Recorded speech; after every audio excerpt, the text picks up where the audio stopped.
Hi everyone, my name is Mrs. Bloch from the Marquette-Alger, and in today's video we are going to make zoo buddies.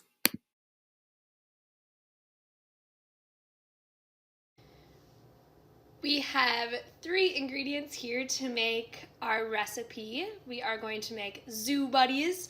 So we have celery, we have peanut butter, you could also use cream cheese or almond butter, and then we have some little graham cracker bunnies. You could also use animal crackers. So up first, we are going to cut the celery up. So we'll cut the bottom off first, and then we'll take, this is a stalk of celery. We'll take this and cut it into smaller pieces. And then we are going to make our zoo buddies.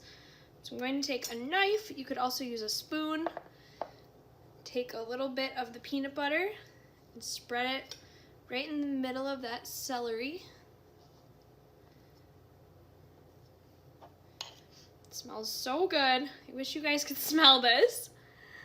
But this could be a really fun recipe for you guys to make at home. It could be a great after school snack.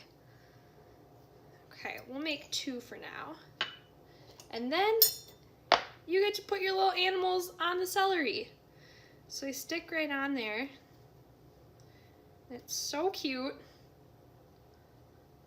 Check that out. Got zoo buddies.